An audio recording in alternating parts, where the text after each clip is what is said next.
బాలు మీద కుట్ర చేసి పోలీసులకు దొరికేలా చేసిన సురేంద్రకు బుద్ధి చెప్పి బాలుని విడిపించుకున్న మీనా. షాక్లో ప్రభావతి, రోహిణి, మనోజ్. ఇంతకు ఏం జరిగింది? అసలు బాలు మీద కుట్ర చేసి పోలీసులకి దొరికేలా సురేంద్ర చేయడం ఏంటి?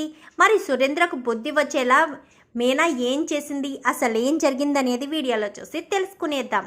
గుండె నిండా గుడిగంటలు అప్కమింగ్ ఎపిసోడ్స్లో ఏం జరగబోతుందో ముందుగా తెలుసుకోవాలి అనుకుంటే వీడియోని లైక్ చేయండి, ఛానల్ని సబ్స్క్రైబ్ చేసుకోండి, పక్కనే ఉన్న బెల్ సింబల్లో ఆల్ పై క్లిక్ చేయండి. ఎలా చేయడం వల్ల అందరికంటే ముందుగా చూడవచ్చు.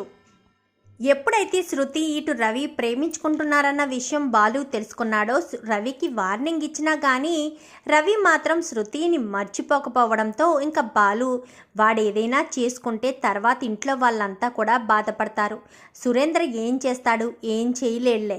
నాన్న ముందు ఏమైనా చేయడానికి నేను ఉన్నాను కదా, రవి ప్రేమని గెలిపేద్దాము, తర్వాత విషయం తర్వాత తెలుసుకుందామని ఇంకా రవితో అయితే మాట్లాడతాడు. ఏంట్రా అమ్మాయిని మర్చిపోయి నువ్వు ఉండలేవా అని చెప్పాను కానీ ప్రాణం వదిలేయడానికైనా సిద్ధపడతాను కానీ శృతిని మాత్రం మర్చిపోలేనన్నయ్య.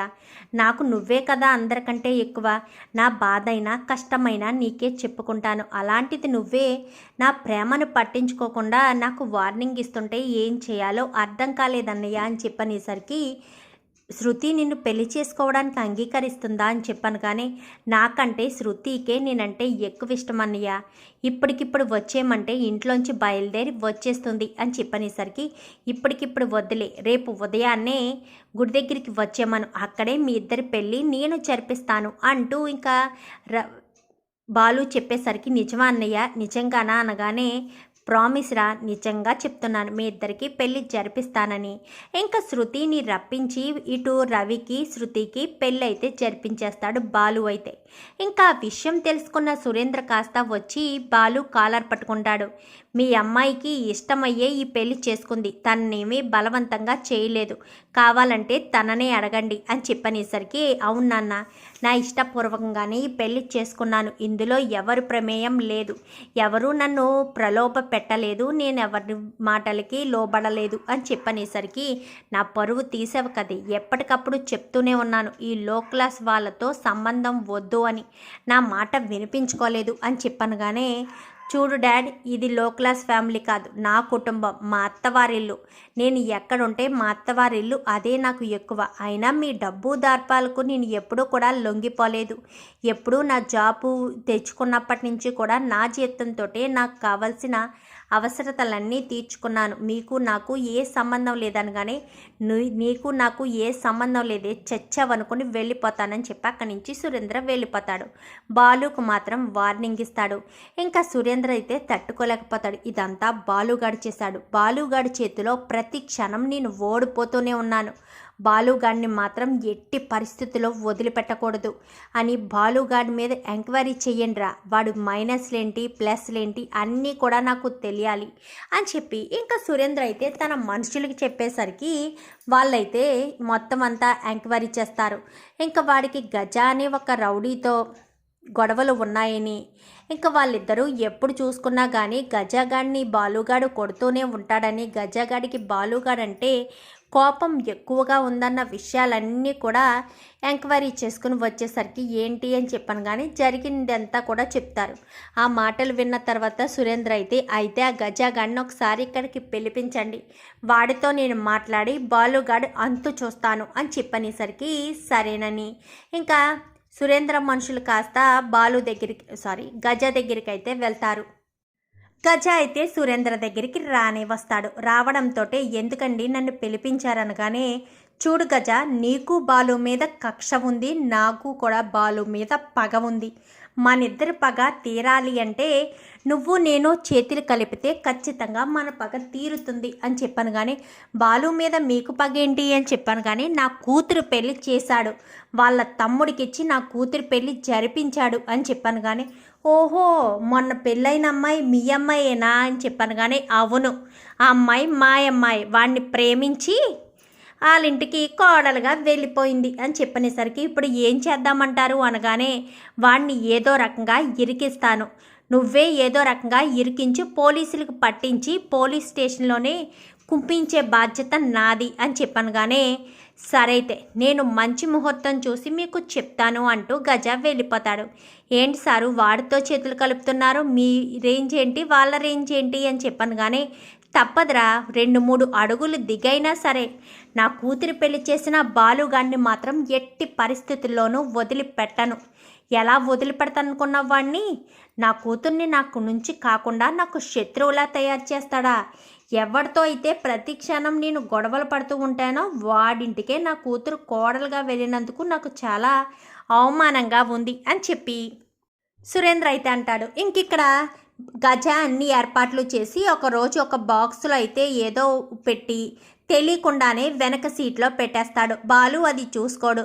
బాలు చూసుకోకుండానే ఎదర పోలీసులకి ఈలోపు సురేంద్ర ఇన్ఫర్మేషన్ ఇవ్వడంతో పోలీసులు కాస్త ఆపేస్తారు. ఆపేసి మొత్తం కారు అంతా చెక్ చేసేసరికి కారు సీటు దగ్గర అంటే బాలు చూసినా కనిపించకుండా ఉన్నంతగా ఒక బాక్స్లో డ్రగ్స్ పెట్టి ఇంకా కారుని పట్టుకుంటారు. పట్టుకునేసరికి ఏంటిది అని చెప్పాను కానీ నాకు తెలియదండి, ఇందాక ఎవరో పాసింజర్ ఎక్కారు వాళ్ళది అయ్యి ఉంటుందని చెప్పాను కానీ అవునా ఇలాంటి కహానీలే బాగా చెప్తారు అంటూ ఓపెన్ చేసి చూసేసరికి డ్రగ్స్ సార్ అని చెప్పనేసరికి ఓహో కార్ డ్రైవర్గా ఇలా ఉంటూ డ్రగ్స్ సప్లై చేస్తున్నావా, బాగుంది నీ ఉద్యోగమే బాగుందని చెప్పాను కానీ సార్ మర్యాదగా మాట్లాడండి, నాకు అలాంటి పని చేయవలసిన అవసరం లేదు అని చెప్పాను కానీ నీకేంట్రా మర్యాద, రెడ్ హ్యాండెడ్గా దొరికిపోయిన తర్వాత కూడా నీకు మర్యాద ఇవ్వాలా, పద స్టేషన్కి అంటూ కాలర్ పట్టుకుని మరీ స్టేషన్ దగ్గరికి తీసుకువెళ్ళిపోతారు.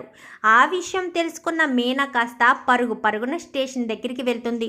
నువ్వెందుకు వచ్చావు అని చెప్పాను కానీ మిమ్మల్ని ఇలా వదిలేసి నేను ఇంటి దగ్గర మనశ్శాంతిగా ఎలా ఉంటానుకున్నారు, అసలు ఏం జరిగింది అని చెప్పాను కానీ జరిగిన విషయం అంతా కూడా మీనాకు చెప్తాడు. అంటే ఎవరో కావాలని చేశారు, క్లియర్గా అర్థమవుతుంది అని చెప్పి ఇంకా మీనా ఎలా విడిపించుకోవాలి, ఈయన్ని ఎలా విడిపించుకుని బయటికి తీసుకురావాలి అని ఆలోచిస్తూ ఉంటుంది.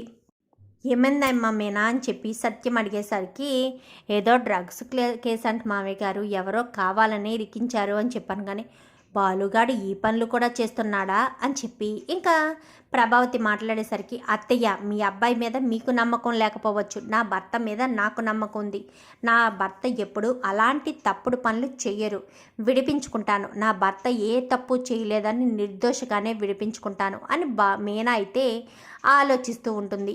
ఒక రోజు అయితే శివ మీనాకి ఫోన్ చేస్తాడు. అక్క నీకు ఒక వీడియో పంపిస్తున్నాను చూడు అని చెప్పనేసరికి వీడియో అయితే చూసి ఒక్కసారిగా మీనా షాక్ అయిపోతుంది. అంతకుముందే బాలు చీరకుతో పాటు ఒక ఫోన్ కూడా ఇస్తాడు. ఎందుకంటే ఫోన్ కాస్త వాటర్లో పడిపోవడంతో ఫోన్ తడిచిపోతుంది. ఇంకప్పుడే పెద్ద ఫోన్ కొనివ్వడంతో ఇంకా ఫోన్కి అయితే శివ వీడియో పంపేసరికి వీడియో చూస్తుంది. వీళ్ళిద్దరూ పార్టీ చేసుకుంటూ మాట్లాడుకుంటూ ఉంటారు. ఎవరు సురేంద్ర ఇటు గజ. బాలుగాడిని భలే ఇరికించేసావు డ్రగ్స్ కేసులో, ఆ డ్రగ్స్ పెట్టించింది నేనైతే పోలీసులకు ఫోన్లు చేసింది మీరు కదా అని చెప్పి ఇద్దరు కూడా మాట్లాడుకుంటూ ఉంటారు. అది కాస్త వీడియో తీసి శివ కాస్త మీనాకిస్తాడు. ఇంకా మీ వీడియోతో అయితే నేరుగా పోలీస్ స్టేషన్లోకి వెళ్తుంది. నా భర్త అసలు తప్పు చేశాడని ఎవరు చెప్పారు, తప్పు చేసిన మనిషిని ఎవరు మీకు కంప్లైంట్ ఇచ్చారు అనగానే ఎవరో పోలీసులు ఫోన్లో చెప్పారమ్మా అని చెప్పనేసరికి ఫోన్లో ఇన్ఫర్మేషన్ ఇచ్చారు అంటే వాళ్ళకి తెలుసనే కదా, వాళ్ళకి ఎలా తెలుస్తుంది, వాళ్ళే కావాలని ప్లాన్ చేసి మరీ ఇదంతా చేశారని మీరెందుకు అర్థం చేసుకోవట్లేదు అని చెప్పాను. కానీ ప్లాన్ చేశారా, ఎందుకు చేస్తారు, ఎవరికి అవసరం అనగానే ఎవరికి తెలుసు ఎవరికి అవసరమో ఏంటో, ముందు మీరైతే ప్లాన్ చేశారు అన్న విషయం తెలుసుకోండి అని చెప్పి ఇంకా మీనా చెప్పేసరికి ప్లాన్ చేశారని నువ్వెలా చెప్తున్నావమ్మా అని చెప్పాను. కానీ ఒక్కసారి ఇది చూడండి మీకే అర్థమవుతుందని వీడియోని చూపించేసరికి ఒక్కసారిగా ఇన్స్పెక్టర్ అయితే షాక్ అవుతాడు. ఏంటి ఆయన ఏ తప్పు చేయరని మీరు కూడా చెప్పాలనుకున్నారు కదా, మరి తప్పు చేసింది ఆయనే కదా, ఆయన గజ ఇద్దరు కలిసి ప్లాన్ చేసుకుని ఇదంతా చేశారు, మరి అలాంటి తప్పుడు వాళ్ళు తప్పు చేయలేదని ఎలా మాట్లాడగలరు, వాళ్ళని అరెస్ట్ చేయించండి, నా భర్తను నిర్దోషిగా విడిపించండి అని చెప్పనేసరికి అలాగేనమ్మా అని వాళ్ళిద్దరినీ అయితే లోపల వేసి ఇంకా బాలునైతే బయటికి విడిపించడానికి అప్పటికే చాలా దెబ్బలతో అయితే ఉంటాడు. ఇంకా శివని పిలవడంతో శివ వస్తాడు. శివ సహాయంతో ఇద్దరు కూడా హాస్పిటల్కి తీసుకువెళ్తారు. అసలు ఏంటండి ఏంటిదంతా అని చెప్పాను, కానీ వాళ్ళ కూతురి పెళ్ళి నేను చేశాను కదా, ఆ కక్షతోనే సురేంద్ర తట్టుకోలేక ఇదంతా చేశాడు అని చెప్పాను, కానీ ఇన్ని ఒంటికి ఇంత దెబ్బలా, ఇన్ని గాయాలా, రక్తం చూడండి ఎలా కారుతుందో అని చెప్పాను, కానీ పగ పెంచుకున్నాడు నా మీద సురేంద్ర. ఈరోజు కాకపోతే రేపైనా నన్ను బలి తీసుకుంటాడు అని చెప్పి ఇంకా బాలు మాట్లాడేసరికి ఏంటండి పిరికి వాళ్ళ మాట్లాడుతున్నారు, మీరేనా ఇలా మాట్లాడుతున్నారు అని చెప్పాను, కానీ నేను పిరికోడిని కాదు, అసలు నా జోలికి ఎందుకు రావాలి, చెప్తాను వాడు పని అని చెప్పి ఇంకా బాలు అయితే నేరుగా సురేంద్ర దగ్గరికి వెళ్ళి సురేంద్ర కాలర్ పట్టుకోవడంతో క్షమించు నన్ను, నేను కేవలం కాళ్ళు చేతులు విరగొట్టమని మాత్రమే చెప్పాను, కానీ నీకు ఇంత పెద్ద యాక్సిడెంట్ అవుతుందని నాకు అస్సలు అనుకోలేదు అనగానే నష్టపరిహారం నాకు యాక్సిడెంట్ నన్ను ఇలా పోలీస్ స్టేషన్లో పెట్టి ఇలా కుమ్మించినందుకు గాను చాలా డబ్బు ఖర్చు అయింది, మొత్తం అంతా హాస్పిటల్ బిల్లు మొత్తం కక్కు అని చెప్పనేసరికి ఏంటి దౌర్జన్యం చేస్తున్నావా అనగానే సరే నేను దౌర్జన్యం చేస్తే ఇదే వీడియోతో పైకి కోర్టుకి వెళ్తాను, అప్పుడు మీకే శిక్ష పడుతుంది. ఆల్రెడీ ఇంతకు ముందు ఒకసారి జడ్జి గారు మమ్మల్ని మందలించినట్టున్నారు, ఇప్పుడు కూడా బాగా మందలిస్తారు, వీడియోని తీసుకువెళ్ళనా కోర్టుకి అని చెప్పాను, కానీ వద్దు నీకు ఎంత డబ్బు కావాలంటే అంత డబ్బు ఇస్తానని, కానీ నాకు ఎంతో అవసరం లేదు, హాస్పిటల్ బిల్కి ఒక 50,000 అయింది, 50,000 ఇవ్వు చాలు అని చెప్పనేసరికి ఇంకా డబ్బులు తీసుకుని వెళ్తాడు. అదేంటండి అని చెప్పాను, కానీ వాడో కాదో కన్ఫర్మ్ చేసుకుందామని డౌట్ వచ్చి వెళ్ళాను, కన్ఫర్మ్గా వాడే అని తెలిసిపోయింది అని చెప్పనేసరికి నేను చెప్పాను కదండి అని చెప్పాను, కానీ చెప్పినా ఒక్కొక్కసారి మనం విన్నది నిజం కాకపోవచ్చు, అందుకోసమని వాడి దగ్గరికి వెళ్ళాను. అతను నా మీద కక్ష పెంచుకోవడానికి కారణం తన కూతురి పెళ్ళి నేను జరిపించానని, అదే వాడి నా మీద కక్ష. మొన్నటి వరకు మా నాన్న మీద ఉండేది, ఇప్పుడేమో నా మీదకి వచ్చింది అని చెప్పి ఇంకా బాలు అయితే మీనాకు చెప్తాడు. చూద్దాం మరి రాబోయే ఎపిసోడ్స్లో ఏం జరుగుతుందో. అసలు రవి శృతిల పెళ్లి జరగడానికి ఏదైనా ఆస్కారం ఉందా, అసలు ఏం జరగబోతుందనేది రాబోయే ఎపిసోడ్స్లో చూసి తెలుసుకునేద్దాం. మా వీడియో కనుక మీకు నచ్చినట్లయితే వెంటనే లైక్ చేసి మా ఛానల్ని సబ్స్క్రైబ్ చేసుకుని పక్కనే ఉన్న బెల్ సింబల్లో ఆల్ పై క్లిక్ చేయండి. ఇలా చేయడం వల్ల అందరికంటే ముందుగా చూడవచ్చు.